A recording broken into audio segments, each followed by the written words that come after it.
Stop calling it love, because what if I told you that the reason you get attached so fast is not because you found the right person, but because your brain is quietly getting hooked, and you do not even notice it happening.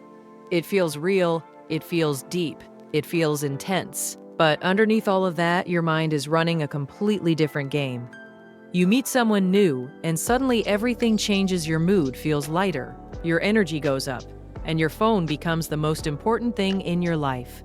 Every message gives you a rush, and every delay feels uncomfortable. You start checking your phone again and again, thinking about what they meant, replaying conversations in your head, and even imagining a future that has not happened yet, and it all feels natural, like you are just following your heart.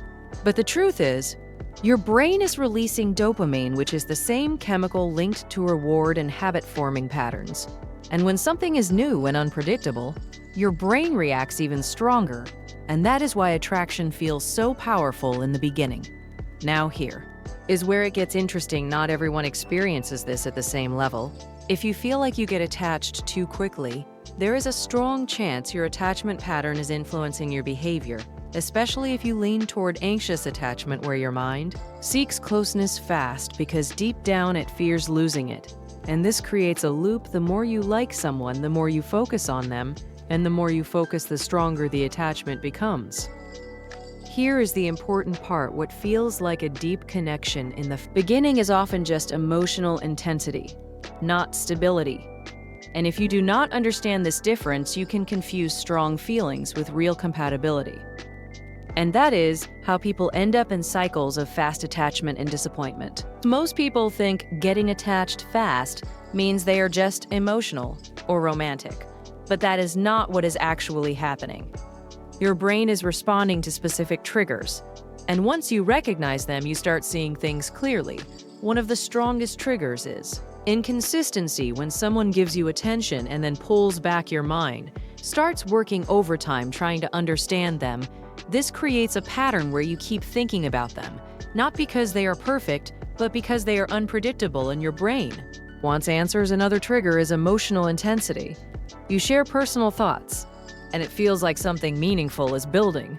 But emotional depth is not the same as emotional safety. Your brain can confuse openness with closeness, and that can speed up attachment.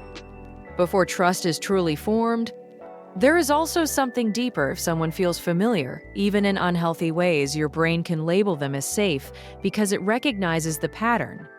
And this is why sometimes your logic says something feels off, but your emotions still pull you closer. Now you are not just liking someone, you are in a loop. Your mind is chasing emotional highs.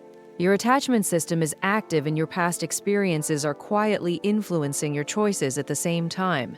So the real question is, how do you slow this down without losing your ability to feel? The answer is not to shut off your emotions, but to manage the pace of them. The first step is awareness. Notice the moment when interest turns into dependency. This is when you start checking your phone more often, when their mood affects yours, and when your mind starts filling gaps with imagination instead of reality. And in that moment, you pause and bring your focus back to what is actually happening.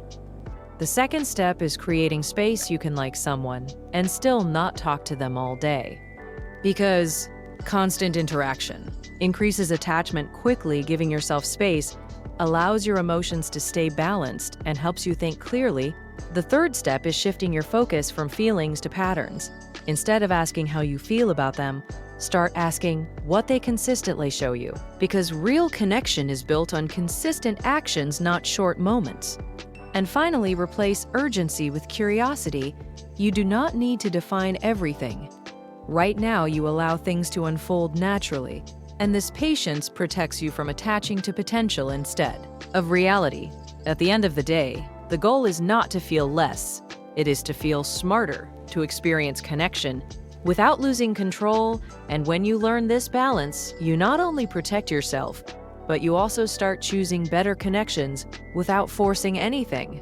If this made you see your patterns differently, make sure you subscribe and turn on the bell icon, because the next video will show you why someone likes you, then pulls away suddenly.